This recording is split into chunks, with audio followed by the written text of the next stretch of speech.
Hi everybody, welcome to Livewire Review. I'm Jeremy. And I'm Wes.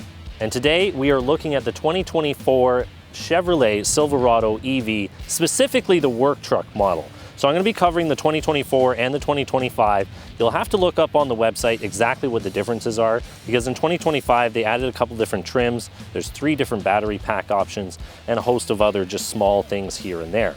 But because we have this vehicle today, we're going to be covering both years and just looking at the vehicle itself rather than the differences in trim and all those tiny little details. Now Wes, you wanted to cover this truck for a certain reason, right? Yeah, for me, a few things. One, being someone who owned a Rivian, I actually was quite excited to see how far this could get because it had that much larger battery. I believe this is a 203 kilowatt battery, which actually should get a lot further distance, as well as towing should become a bit more effective, where you can actually tow a decent distance without having to charge, which was quite exciting. Plus the storage and stuff like that makes it quite interesting. So I want to see how this goes. Yeah, looking at the specs, this thing should be able to do everything. So we're going to take a look at it on the hoist, take a look at the motors underneath, and cover a few different details of the truck. So stay tuned and let's get into it. Okay, I'm at the front end of the Silverado EV, and this one is a little bit different than some of the other electric vehicles that they've put out. Normally, GM will put an induction motor either in the front or the back, whichever motor is not doing most of the work. What we're going to find here is a permanent magnet motor up front. This is not typical. It's the same thing that the Hyundai Ioniq series uses. They will use a disconnect device on a permanent magnet motor. So this one actually has to speed up, match speed, and then the disconnect device will come across, and that's how you get your all-wheel drive system. Now, this is a 510 horsepower vehicle because this is the work truck version. You get higher horsepower ratings with the LT or the RST versions. This one's a little bit different. So 510 horsepower, 615 pound-feet of torque. Now that does sound like a lot, but this vehicle weighs over 8,000 pounds. I'll put the gross vehicle weight on the screen just so you can see, or the curb weight that is. What you're going to find up here is you're going to find double piston floating calipers in the front, but there's so much weight that it has to stop. There's actually 4 bolts holding on the calipers. I haven't seen that before. And just look at the size of these control arms in the front here. You can tell you're dealing with a lot of weight with suspension this beefy. What else you're going to find up here? Not a whole lot. This one is filled with transmission fluid rather than coolant. It's something I really like to see. This vehicle uses a heat pump and it has a coolant to oil exchanger. So some of the maintenance you're going to have to do, you got to change transmission fluid in the front and in the back, but it's not that big a deal. Usually it's only about 3 or 4 liters of fluid at around 160,000 kilometers, something like that. Well, that's enough for the front end. Let's take a look at the back. Okay, so I'm at the back end of the Silverado EV now, and you're going to find quite a bit different here than you will on a normal ICE vehicle. So a normal ICE truck, it has a full frame front to back, and then it has a separate bed and a separate cab. Now this one is a unibody truck, and it is actually built on the Ultium platform. The Ultium platform means you can fit different size batteries in it, different motors, and all sorts of different things that they're able to change. It gives them a really flexible platform to work with. This one specifically has a 205 kilowatt hour battery because this is the 4WT with the max battery pack. The most range you can get out of this is about 724 kilometers, which means that this is going to be great for towing too. So the 4WT is rated for 10,000 pounds of towing, but if you opt for a different Silverado EV, you can get up to 12,500 pounds of towing. You're going to find these massive coil springs back here with independent suspension here at the back, CV shafts running to both sides, and there is a permanent magnet motor at the back here. This is the primary motor that does most of the regen and most of the driving, and it also is filled with transmission fluid, and you'll see the heat exchanger here on the bottom. Well, that's enough for the bottom of the truck. Let's take a look at the back end now. Well, we've seen the underside. Now we're at the back of the Silverado EV. We're going to talk about the junk in the trunk. And literally, I have my junk in the trunk today. So I have been using this truck as a truck all week because I moved last week, so all the heavy lifting is done, but this is just moving all the small stuff around. So this does have one accessory from GM on here. It has the soft tonneau cover, which rolls back like this. This has been extremely handy. It actually keeps this bed very watertight. I haven't had any water leaking in it, even in some heavy rain. So if you're gonna go for some dealer added options, I would recommend this. It does work very well. Now, we're working with the work truck here today. So I was expecting to see a mid mid-gate, but the problem is the work truck does not come with the mid-gate. For the 2024 model, you can only get that on the RST. They're going to be adding it for some of the LT trims for 2025, so keep that in mind. If you want the mid-gate, you have to order a different version than this. But we are focused on the work truck today, so let's talk about what we get. We know it's a unibody truck after we've looked underneath it, and you get a 5'11" bed. It was a little short for one thing I was doing, because I had a bed in the bed of the truck, and it was sticking out just a little bit. Not a big deal. I just tied it down like you would with any other truck. So don't expect 8-foot box performance out of this, of course. This one also has good power, right? You may want to... Yeah, this one has the power base. So just like the F-150 Lightning, it actually has the same numbers. You get 7.2 kilowatts of 240 volts output, and you get a couple plugs back here that are 20 amp, 2.4 kilowatt, just like in the front. So that's over here, hidden behind this lovely subwoofer that I have in the way. And I actually had this TV set up on the back here last night. I'll show you a B-roll shot of me running the TV. I was at a friend's house. We were celebrating his birthday. We were able to use this as a nice little tailgate party, so that was fun. But yeah, you get the 3 different plugs over here, twist lock, and what's nice is you'll be able to charge other EVs with that as well. I actually have somebody who comes into the dealership all the time.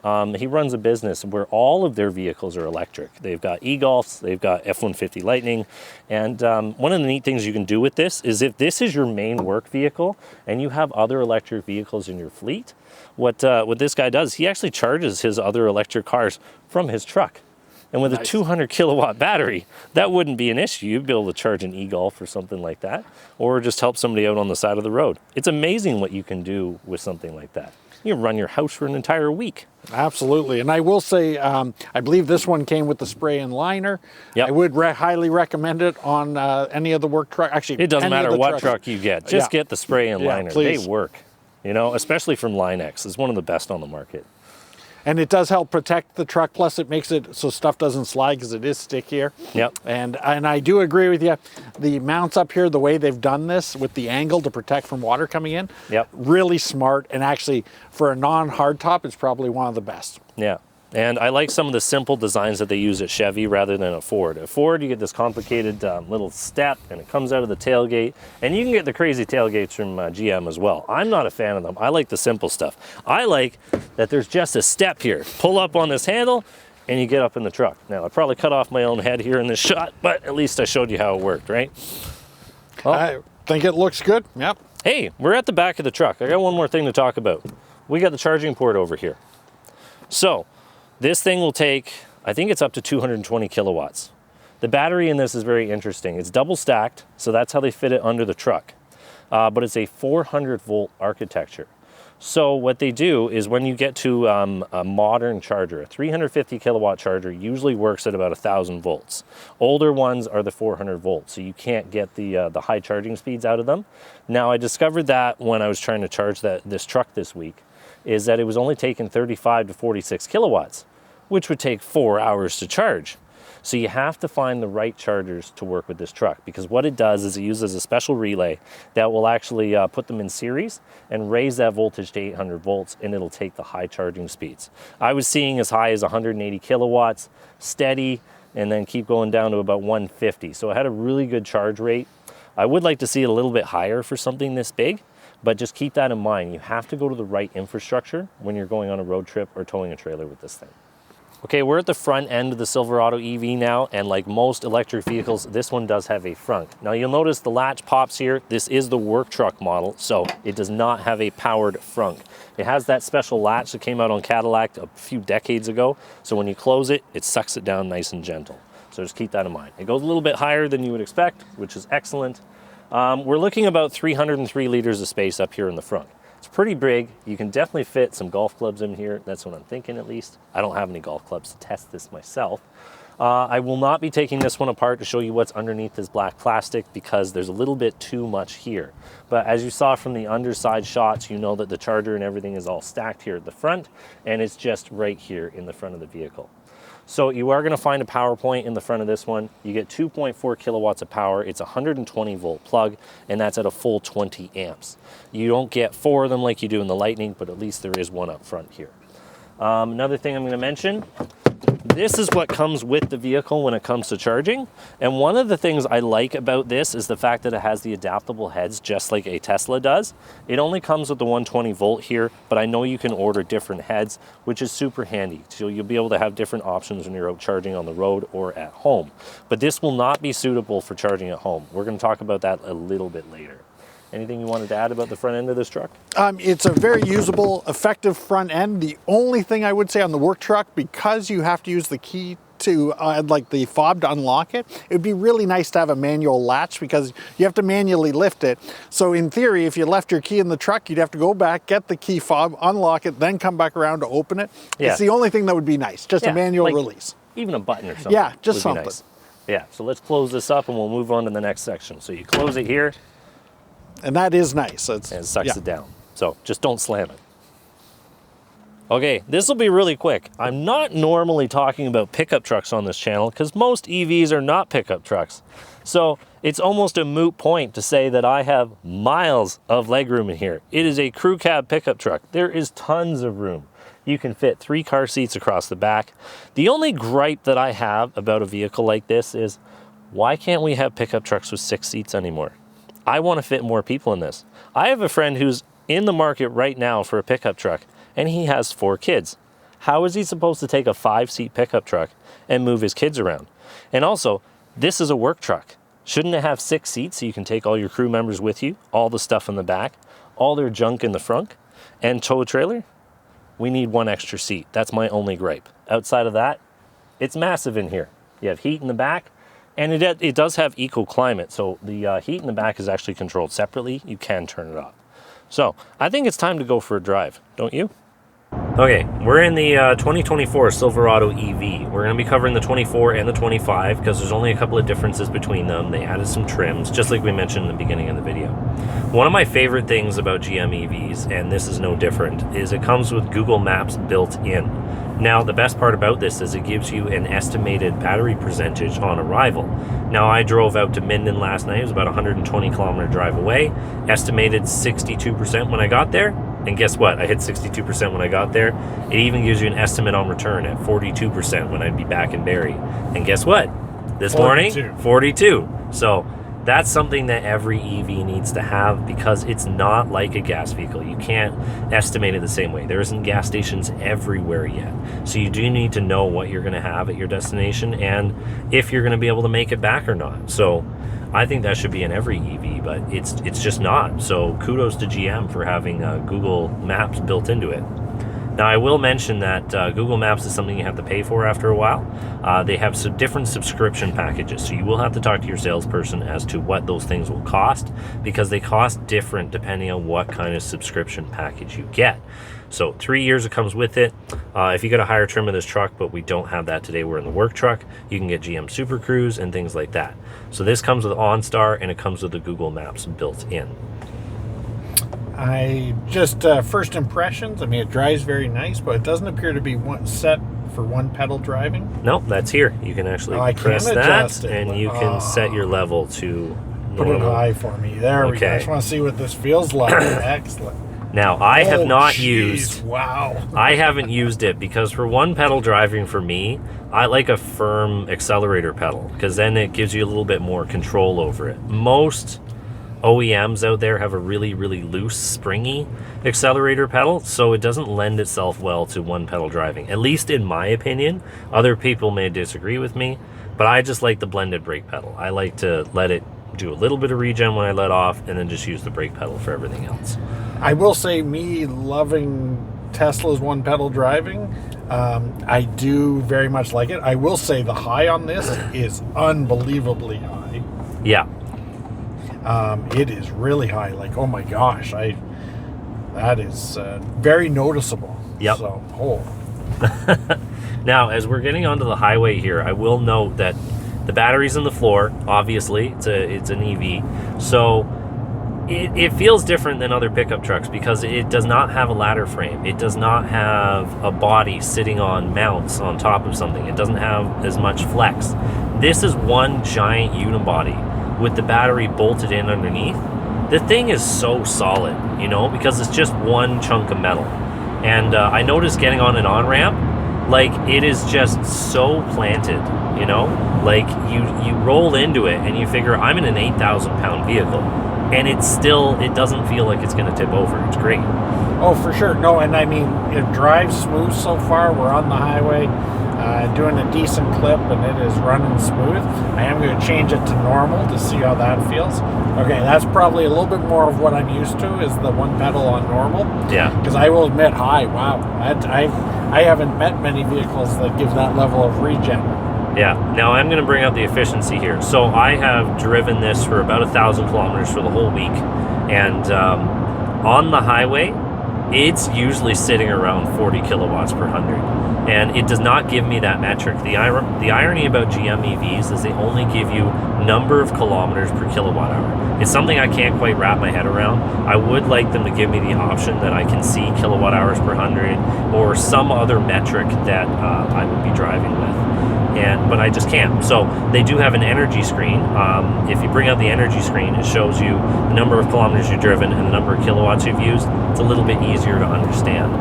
But 40 kilowatts is thirsty, you know? Absolutely. But you need a lot of power to move 8,000 pounds, and that's an empty truck. So I'm going to assume when you're towing a trailer, you're probably pushing like 60 kilowatts per 100 or something, you know? Yeah, probably about half as efficient, I'd assume. But yeah, so out of that 700 kilometer figure, you can easily cover over 600 kilometers. But I figure towing a trailer, you're probably sitting right around 350 kilometers. Now, to be fair, most of the trucks out there can't get that far. No, So they can't. That is still a pretty good stat before you have to go charge. You can actually make a real trip to somewhere and back without charging. And if you go to the right charger, you actually do get pretty high charging speeds. I got upwards of 180. I think you can push out about 220 in this truck. Theoretically, the way the cells are set up in here, it should be able to accept up to 380 kilowatts of charging. But unfortunately, in real life, the real life numbers are about 180 to 220. So just so you know, when you're on your road trips, it is going to take you about 40 minutes, but you're still going to go really far on that 40 minutes worth of charge. So you will be able to tow a trailer across the country. You will be able to use this for contracting jobs. You will be able to take that 10,000 pound dump trailer and use it for daily use. But you're going to want that 80 amp charger so you can charge up at home, so it doesn't cost you $60 every time you have to move it. The other comment I will make is with the charging cable being in the charging port being in the back of the truck. Yep. Is that if you are towing, that's going to be a challenge. You're probably going to have to disconnect and pull it up to the charging station, because most of them aren't drive-through that I've run into. That's correct. That is slowly changing, but again, the infrastructure is there's not that much. There's lots of infrastructure out there, but I'm going to use my trip to the East Coast as my number one metric that I always use, because going through New Brunswick, it's covered in 50 kilowatt chargers. If you went to a 50 kilowatt charger with this truck, you'd be there for 3.5 hours. Yeah, that's not acceptable. Like, you can't do that. But they have added quite a few in the last few years. Those same places that had 50 kilowatt chargers now have 350 kilowatt chargers, about 3 or 4 of them in the same towns that I was going through before. But you're limited because this truck can really only travel using high-speed chargers, like the top-notch high-speed chargers. And as we know, when they come from ABB, they always be broken. Yes, I do hope over time the public infrastructure, and I'm more referring to Canada because I haven't used the US as much, is I do hope they improve that, A, the tracking, whether they're operational or not, and B, is that it's a unified system where in one spot you can actually see all of them, even the private company ones, because it is very difficult sometimes to find when you have to search 3 or 4 different programs. That does bring me up to this Google Maps again. So it does have a few features that we both like in our Tesla vehicles. If I enter a destination in here and I route myself to a charger, it will start preconditioning the truck on the way there. And that makes a big difference. Yes, it really does, because I preconditioned this truck on the way to the one charger, and that's when I got that 180 kilowatt charge speed, and it worked flawlessly. You can also do it manually. It's a little bit buried in the menus. You have to go to home, you have to go to charging, then you have to hit the settings button, scroll down, find the one that says fast charge prep and turn it on. So it is easier if you just put a charger into the map. And what's nice is being Google Maps, it is very up-to-date information. It had the float charger at Bourgeois Nissan. It had all the IV chargers in there, and it will route you to compatible Tesla chargers. I do need to bring this up every time, because every time I hear somebody say, oh, well, the other manufacturers are going to have access to Tesla chargers. Yes, but nobody seems to talk about it enough that it's not all the Tesla chargers. There is a version 1 and a version 2 Tesla supercharger that are up to 150 kilowatts, and no other manufacturer can use that. Only Tesla can use those. And those are what are littered across most of the United States and Canada. Bringing up that trip to PEI, for example, there's only about 2 or 3 version 3 Tesla superchargers in the province that can be used by other manufacturers. All the other superchargers going out to the East Coast are all version 1 or version 2, which means only Tesla can use them. Well, and I think Elon probably wanted to create an incentive program for the Tesla people, so yeah, it's probably a little bit intentional that way too. Yeah. I will say that, like I said, the drive's great. I love the 2 screens. Yeah. Especially being from a vehicle that had 1 screen. Getting the 2 screens is nice because you got your data in front of you. The other thing I will say is when you step in, as someone who's owned a fair amount of trucks and large SUVs, I like the fact that it still looks and feels like a truck at the front here. Yep. The panel, all of it, usability is very consistent and something you can just jump in from any other provider, and it's still, you can get going and drive it. Yeah, and here's the cliche. There is hard black plastic everywhere. Yes. Which I would expect in a work truck, and it makes sense. This is what a GM work truck is. But I will point out that my coffee cup, I had to line it with paper because the black plastic is so annoying and rattly that this was the only way I could make the truck quiet. But now that I have the piece of paper in there, it is whisper quiet. My only other gripe is the fact that it's hard plastic literally everywhere. Yeah. The armrest hurts on a long trip. It is awful, but I expected it, honestly. It's a GM truck. It's exactly what I expected here. Being a work truck, we're going to mention the fact that there is no heated seats. There is no heated steering wheel. But for some reason, it comes with adaptive cruise control. Yep. So it has adaptive cruise control. It has blind spot monitors in the rear of the truck. So it's got radars built into it. It's got the camera. 360 cam. It's got 360 cam in it, and it's really clear cameras. It's got towing provisions, like it has a trailering assist. It has a brake controller built into it. It has 7-pin trailer wiring built into it, 4-pin trailer wiring. The hitch says 12,500 pounds, but I believe this one can tow 10,000 pounds. You have to order a different version of this truck for 12,500 because the weight of the battery is a bit much. Payload in this truck is 1,426. I think with a different battery option, you can get up to 1,800 pounds payload. It's all just due to that massive weight. Unfortunately, you have to haul the battery around everywhere you go, so it does affect your payload in the truck. But the fact is, you can tow more weight in the trailer. And I would say it's very limited people that max out payload. Yeah. A trailering, on the other hand, is something that, especially in a work truck, is often common. Yeah. But at that payload, you can still have this filled with large adults, stuff in the back, and you're going to be okay. Yeah, typically you're going to tow about a 7,000-pound trailer with this truck, not 10. The one thing I will say, the storage is massive. Oh, here at the it's front everywhere. And here, it is huge. There's a glove box. There's a cubby here. There's massive 2 glove boxes. There's 2 cubbies on the side. There's spots for bottles, 2 bottles on the side here, cup holders here, 2 more cup holders in the back, and those seats flip up, and there's just tons and tons of space. There's space in the front. There's space where you're sitting. There's space in the back seat, and you got a 5'11" bed.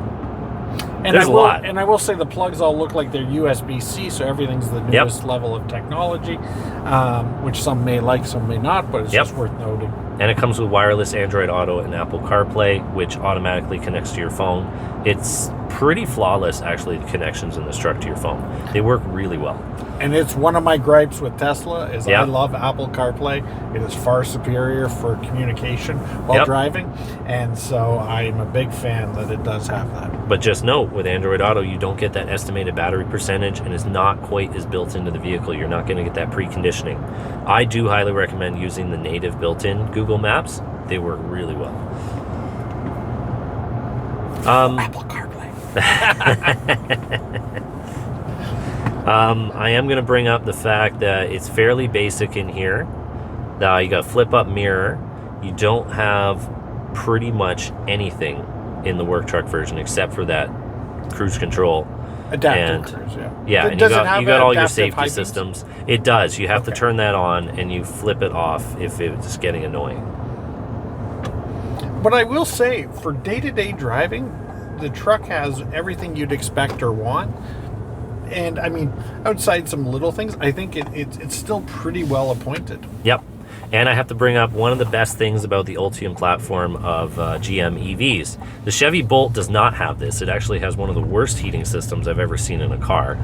It has a electric heater that heats up coolant that goes to a heater core. I can't think of a dumber way to heat the interior of an electric car, but that's how that one's done. What they've done here is they have an A-class heat pump. I call them A, B, or C. This is the best type that's on the market. It draws heat from the battery. It draws heat from the charger. It draws heat from the inverter. And I mean the front and the back. Like, it draws heat from everything. I fired this thing up at -3, -4 in the morning. It uses 3 kilowatts for a couple of minutes. Once the cab's warm, it's down to 1 kilowatt for the whole drive.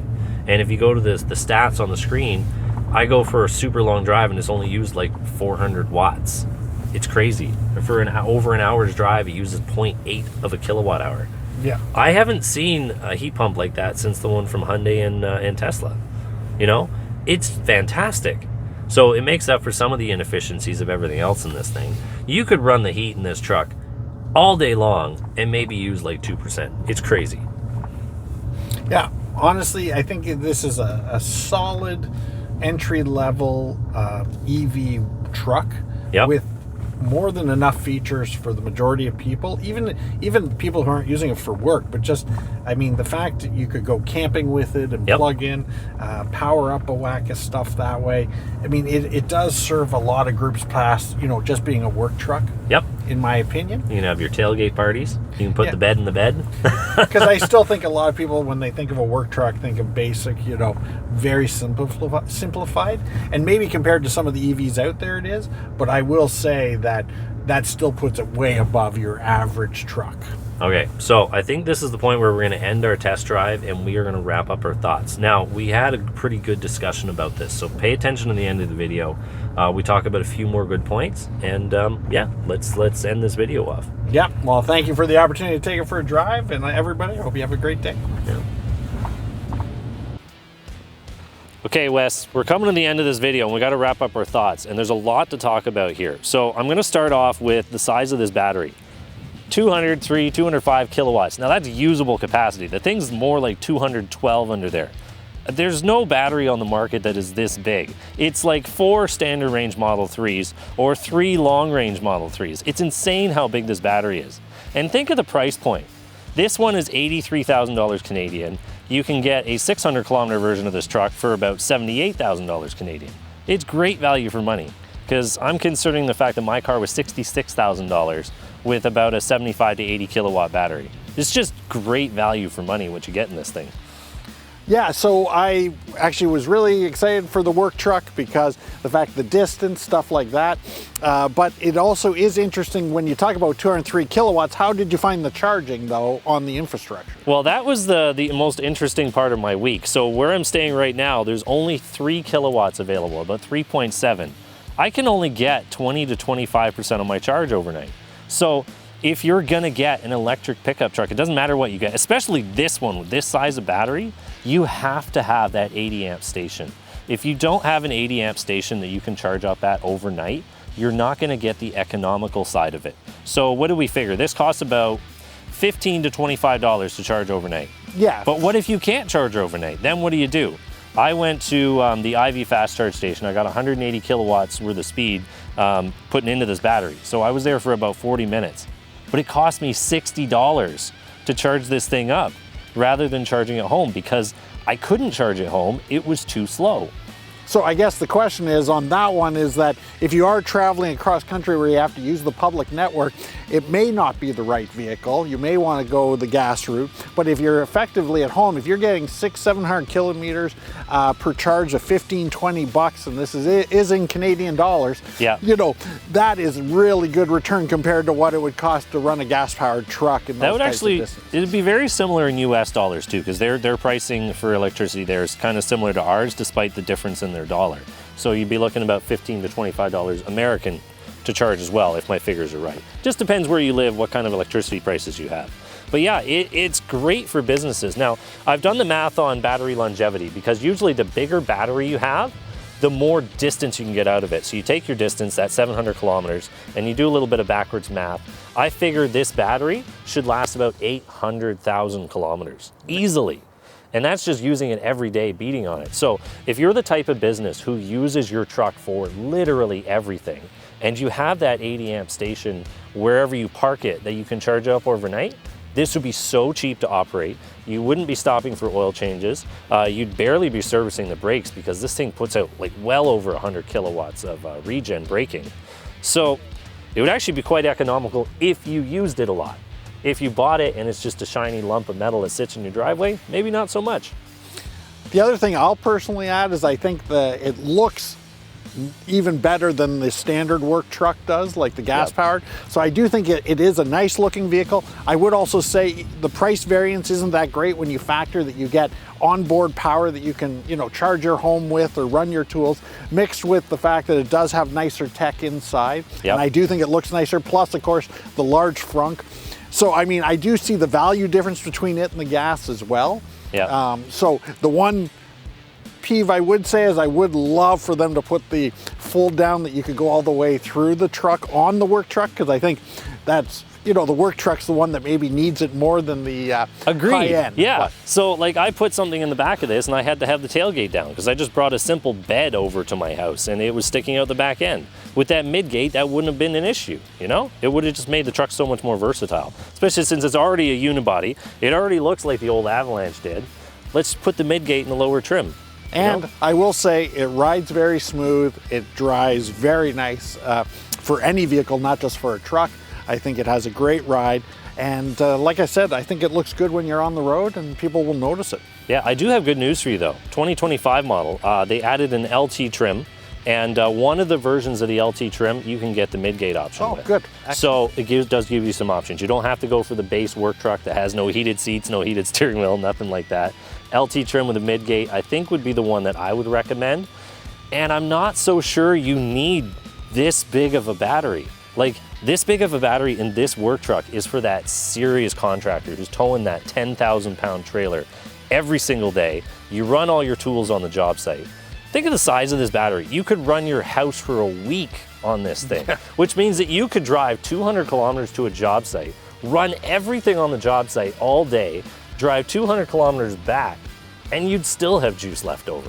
There's no other vehicle on the market that's like that. It's insane. In fact, if you lived off grid, you could run your entire house off this truck. You go to a fast charge station and fill it up for 60 bucks, and you could run your home. You know, it has some great features and I really overall like the truck. I'm excited about the LT trim level upgrade. I think that would be exciting to see.